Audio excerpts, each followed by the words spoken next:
Welcome back to Tea Break.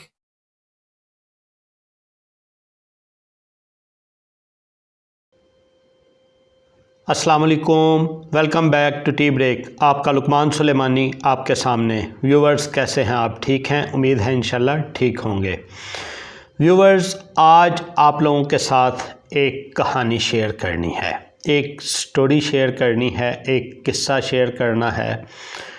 امید ہے کہ یہ قصہ جو ہے وہ سچا ہوگا، وہ اس طرح سچا ہوگا کہ ہم آپ کو اس کی بات بھی بتائیں گے اس بندے کی۔ حالات سے سہمے ہوئے لوگوں کو بتا دو، حالات بدل جاتے ہیں یکساں نہیں رہتے۔ چلیں ہم اس سے پہلے کہ اپنے قصے کی طرف جائیں، آپ لوگوں سے ریکویسٹ کرتے ہیں کہ چینل کو سبسکرائب کر لیں، بیل کے بٹن کو آن کر لیں۔ تو چلیں جی، سب سے پہلے ہم آپ کو تعارف کرواتے ہیں اس بندے کا کہ جس کا ہم آپ کو قصہ سنانے والے ہیں۔ تو ہو سکتا ہے پہلے سے آپ لوگ اس بندے کو جانتے ہوں، اور اگر نہیں جانتے تو ہم بتا دیتے ہیں۔ اکثر پنجابی ویڈیوز بناتے ہیں، اور پنجابی ویڈیوز میں بات اسی طرح جس طرح ہم آپ لوگوں کے ساتھ کوئی بات شیئر کر رہے ہوتے ہیں، وہ بات نہیں شیئر کرتے، وہ بلکہ کوئی قصہ، کوئی واقعہ، کوئی بھی کہاوت جو ہے وہ سنا رہے ہوتے ہیں۔ لیکن یہ آج صبح میرے سامنے، آج جمعے کا دن ہے، 5 جنوری 2024 ہے، میرے سامنے ان کا ایک قصہ آیا۔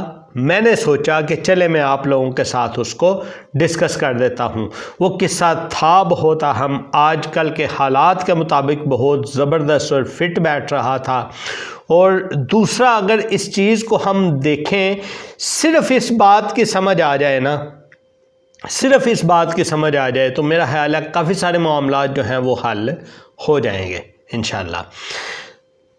بہت ساری بیماریاں ایسی ہیں جن کا حل اس قصے کے اندر موجود ہے۔ چلیں میں زیادہ آپ کا ٹائم نہیں لیتا۔ اویس احمد گمن صاحب ہیں، اویس احمد گمن صاحب ہیں، یہ پنجابی سٹوریاں سناتے ہیں اور پنجابی ہی بولتے ہیں۔ ان کی زبان جو ہے وہ پنجابی ہے، سیالکوٹ کے رہنے والے ہیں، زبان تو ہماری بھی پنجابی ہے، لیکن ہمیں پنجابی میں بات چیت کرنی اس طرح نہیں آتی، یعنی وہ پنجابی میں ہی بتاتا ہوں کہ ساڑھا چاکا نہیں کھلے یا، ٹھیک ہے۔ چونکہ ہماری تعلیم جتنی بھی ہے اسکول میں، وہ زیادہ تر جو ہوتی ہے نا مادری زبان، وہ چاہے پنجابی ہو، لیکن جو آپ کی ایجوکیشن ہوتی ہے آپ اس میں بات جو ہے وہ آسانی سے کر سکتے ہیں۔ ہماری ارلی ایجوکیشن جو ہے وہ اردو میں تھی، اسی لیے ہم اردو میں آپ سے بات کر سکتے ہیں۔ ہاں، بعد والی جو ہماری ایجوکیشن ہے وہ انگلش میں ہے، لیکن انگلش ہم اس طرح نہیں بول سکتے جس طرح ہم ارلی لینگویج یعنی کہ اردو بول سکتے ہیں۔ مادری زبان بھی ہم بالکل اسی طرح نہیں بول سکتے کہ جس طرح وہ اویس گمن صاحب بولتے ہیں کہ ہم اس طرح بول کے آپ کو بتا دیں۔ وہ صرف اس کی یہ وجہ ہے کہ وہی پنجابی کی بات ساڑھا چاکا نہیں کھلے ہے، ٹھیک ہے۔ تو چلیں ہم وہی کہانی، وہی سٹوری جو انہوں نے پنجابی میں سنائی تھی، ہم آپ کو اردو میں سناتے ہیں۔ بات اس طرح ہے کہ سورۃ الزمر کی آیت نمبر 53 ہے، وہ ہم آپ کو پہلے جو ہے وہ سناتے ہیں۔ اعوذ باللہ من الشیطان الرجیم، قل یا عبادی الذین اسرفوا علی انفسہم لا تقنطوا من رحمت اللہ ان اللہ یغفر الذنوب جميعا انہ هو الغفور الرحیم۔ یہ تھی جی سورۃ زمر کی آیت نمبر 53، جس کا ترجمہ جو اگر ہم دیکھیں وہ اس طرح ہے، کہہ دو، یعنی پیارے پیغمبر صلی اللہ علیہ وسلم کو اللہ تعالیٰ کہہ رہے ہیں، کہہ دو اے میرے بندو جنہوں نے اپنی جانوں پر ظلم کیا، اپنی جانوں پر ظلم کیا، اللہ کی رحمت سے مایوس نہ ہوں، بے شک اللہ سب گناہ بخش دے گا، بے شک وہ بخشنے والا رحم کرنے والا ہے۔ اچھا، اس آیت کے اوپر ہم بات کرتے ہیں اور دوبارہ سے واپس اسی شعر کی طرف آتے ہیں جو شعر ہم نے آپ کو سنایا تھا۔ حالات سے سہمے ہوئے لوگوں کو بتا دو، حالات بدل جاتے ہیں یکساں نہیں رہتے۔ وہ قصہ، وہ کہانی اس طرح کی ہے کہ الیاس گمن صاحب وہ اس معذرت کے ساتھ اویس احمد گمن صاحب کہتے ہیں جی میں ایسا ہے کہ ایک دن بیٹھا تھا کہ اچانک مجھے دبئی کے نمبر سے کال آتی ہے اور وہ ایک لڑکا بولتا ہے اور وہ کہتا ہے کہ میں جلال پور جٹاں گجرات کا رہنے والا ہوں اور میں دبئی میں ہوں اور میں بہت ہی پریشان ہوں. یہ کہتے کہتے رونا شروع کر دیتا ہے اور روتے روتے روتے اس کی ہچکی بنتی ہے اور ہچکی بندنے کے بعد اب آواز آنا بند ہوگی. اویس احمد گمن صاحب کہتے ہیں کہ میں ہیلو ہیلو ہیلو یا جس طرح بھی کہ سگنل کٹ گئے ہیں یہ سوچا. خیر میں نے پوچھا جی آپ کو آواز آ رہی ہے؟ تھوڑی دیر بعد وہ بولے جی مجھے آواز آ رہی ہے. پھر اویس احمد گمن صاحب نے پوچھا کہ آپ پھر چپ کیوں کر گئے تھے؟ اگر آپ کو آواز آ رہی ہے تو بول کیوں نہیں رہے؟ پھر اس بندے نے بتایا کہ میں کوئی آپ کا فالوور نہیں ہوں, میں کوئی آپ کا فین نہیں ہوں, میں آپ کو بالکل بھی نہیں جانتا, میں کچھ بھی نہیں جانتا. اویس احمد گمن صاحب کہتے ہیں یار مجھے جانتے نہیں آپ کو میرا نمبر کس نے دے دیا؟ میرا نمبر آپ کو کس نے دے دیا؟ پھر کہاں سے لے لیا؟ داستان سب کچھ داستان. یعنی وہ لڑکا آگے سے کہتا ہے میں بتاتا ہوں, سب کچھ بتاتا ہوں. اچھا پھر بتانا کیا تھا؟ جیسے ہی چپ کیا, تھوڑا سا سنبھلا, اب کہنے لگا کہ دیکھیں میں آیا, والد نے ظاہری بات ہے جمع بوٹی لگائی ہوگی یا کوئی پیسے اکٹھے کیے ہوں گے, اس کو دبئی بھیجا کام کے لیے. کہتا میں دبئی آیا لیکن ادھر آ کے حالات میرے اس طرح کے تھے, میں بالکل مجھے کام نہیں مل رہا تھا. جس جگہ کے اوپر میں کرائے پہ رہ رہا تھا ادھر کرایہ میرے اوپر چڑھتا جا رہا تھا اور ادھر سے گھر والے, والد صاحب اور باقی سارے مجھے فون کر کے یہ کہہ رہے تھے کہ پیسے تو بھیج, پیسے کیوں نہیں بھیجتا؟ اب کہتا ہے میں ان کو کہتا کہ میرے پاس کام نہیں ہے, میں بالکل کھانے سے گیا ہوں, بھوکوں ہوں, یعنی بالکل بھوک میں اٹا پڑا ہوں, بھیجنے کو کوئی چیز نہیں, میں کیسے پیسے بھیجوں؟ بہرحال پھر وہ آگے سے باتیں سناتے کہ تیرے واسطے دبئی بھکھا ہو گیا, ساڈا وہ فلانا ہمسایا گیا, انہیں وہ کوٹھی بنا لی ہے, وہ فلاں کر لیا ہے, یہ کر لیا ہے.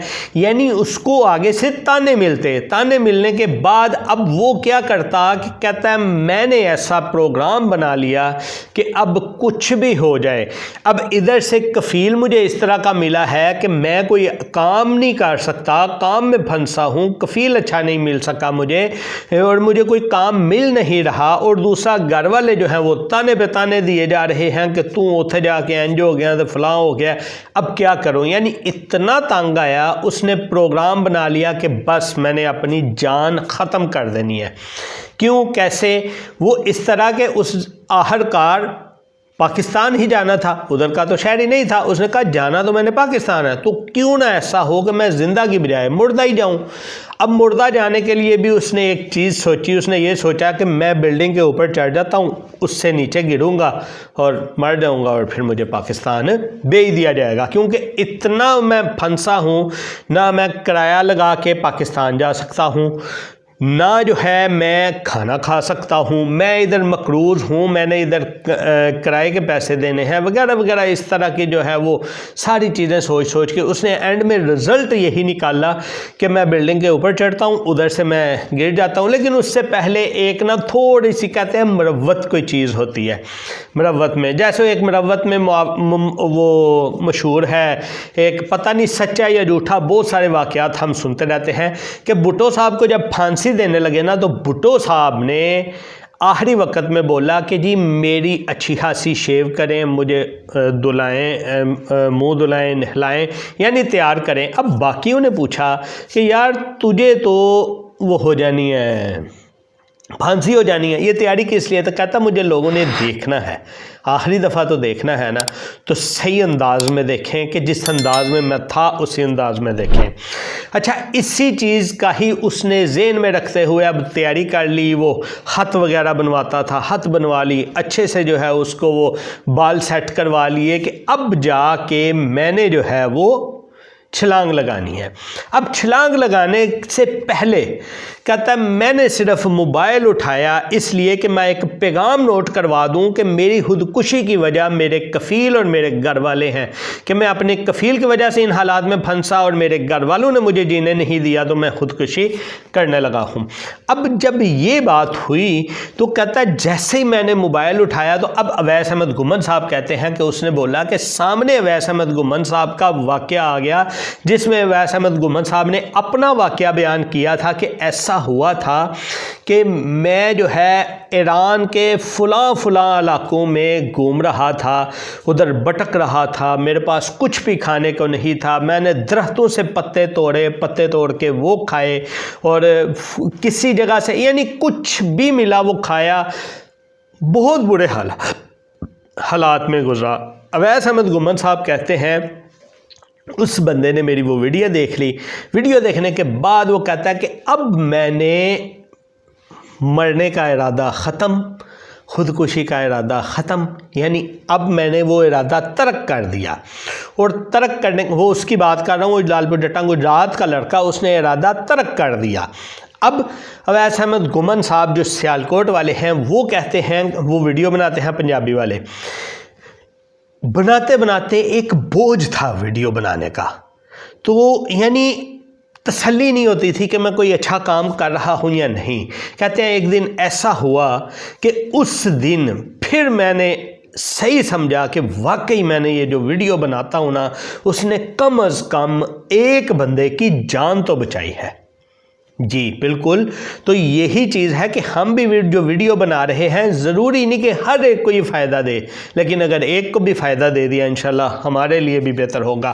اب ہم اس کے اوپر آتے ہیں جو ہم نے سورۃ زمر کی آیت نمبر 53 آپ کو بتائی تھی۔ سورۃ زمر کی آیت نمبر 53 یہی ہے۔ دیکھیں ہم ہیں انسان ہیں، ہم ہیں لالچی ہیں، ہم ہیں ظالم ہیں، ہم ہیں جاہل ہیں، یہ میں نہیں کہہ رہا، یہ قرآن مجید میں ہمیں جو ہے وہ بات دیے گئے ہیں کہ ہماری فطرت بتائی گئی ہے، ہم ایسے ہیں۔ ہم اپنی غلطیوں کی وجہ سے، اپنی کمیوں کی وجہ سے، اپنی کوتاہیوں کی وجہ سے، اپنے بلنڈرز کی وجہ سے اتنے پھنس جاتے ہیں کہ پھر ہماری سوچ ادھر ہی جاتی ہے کہ ہم خودکشی کی طرف جائیں، حالانکہ خودکشی کر کے بھی بچت نہیں ہے، لیکن ہم لوگ پھر سوچتے وہی ہیں۔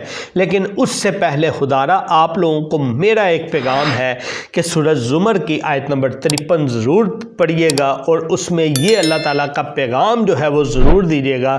اللہ تعالیٰ نے یہ پیغام کس کو دیا ہے؟ یہ اللہ تعالیٰ نے یہ پیغام دیا ہے یا عبادی الذین، یعنی اللہ تعالیٰ نے یہ پیغام، میں دوبارہ سے آپ کو دکھاتا ہوں، یا عبادی الذین، یا عبادی الذین، پھر دوبارہ سے یا عبادی الذین، اللہ تعالیٰ نے یہ پیغام دے دیا کس کو؟ میرے بندو۔ اللہ تعالیٰ نے کہا میرے بندو یعنی بندہ بنے پہلے اللہ تعالیٰ کا۔ تو جو بھی مسلمان ہے وہ اپنے آپ کو سوچے کہ میں اللہ تعالیٰ کا بندہ بنتا ہوں۔ جب اللہ تعالیٰ کا بندہ بنے گا تو اللہ تعالیٰ نے ان سے وعدہ کر لیا ہے، اسرفوا علی انفسہم، آپ نے اپنی جانوں پر جو بھی ظلم کر لیا ہے، اب اللہ تعالیٰ کی رحمت سے نا امید نہیں ہونا، اللہ کی رحمت سے وہ ظلم ختم ہو جائیں گے۔ اب اس میں ایک پوائنٹ جو آپ کو سمجھانے والا ہے، وہ ظلم والا اسرفو، چلے میں آپ کو گرامیٹیکلی تو نہیں لے کے جاتا کہ یہ کیا چیز ہے اور کیا بنتی ہے، میں آپ کو ڈیپلی نہیں جاتا، صرف سمپل آپ کو کہتا ہوں کہ اسرفو اٹھائیں اور اٹھا کے گوگل کے اوپر آپ لکھ کے اپنی تسلی کر لیں، گوگل میں دیکھیں اس کا کیا بنتا ہے، میننگ کیا بنتا ہے۔ اگر اردو میں اس کا میننگ دیکھیں تو اردو میں ہے اسراف کرنا، ہر بندے کو پتا ہے کہ اسراف کرنے کا مطلب کیا ہے جس کو اردو آتی ہے۔ اگر انگلش میں دیکھنا چاہے تو انگلش میں ہے ایکسٹرا ویگنس، اور اس کا مطلب کیا ہے؟ جب اس کی ہم یہ ڈیفینیشن کی طرف جاتے ہیں تو اس کا مطلب ہے lack of restraint in spending money or using resources. ہم نے کمیاں کوتاہیاں کی ہیں کس میں؟ اپنے پیسہ خرچنے میں یا اپنے ریسورسز کو استعمال کرنے میں. تو یہ مطلب ہے اسرفو کا. تو اسی وجہ سے ہی ہم لوگ اکثر جو ہے وہ پھنس جاتے ہیں. جب ایسی صورتحال آئے تو خدارا ایکسٹریم کی طرف سوچنے کی بجائے صرف اور صرف سورہ زمر کی آیت نمبر 53 کو اپنے ذہن میں رکھیے گا. تو یہ واقعہ سنانے کا بھی میرا صرف یہی مقصد تھا کہ یہ میں آپ کا دھیان سورہ زمر کی آیت نمبر 53 کی طرف کروا سکوں. بس آپ لوگوں سے ایک ریکویسٹ ہے کہ جاتے جاتے چینل کو سبسکرائب کرتے جائیں اور اس آیت کے اوپر ضرور دھیان دیجیے گا. ملتے ہیں نیکسٹ ویڈیو میں. اللہ حافظ.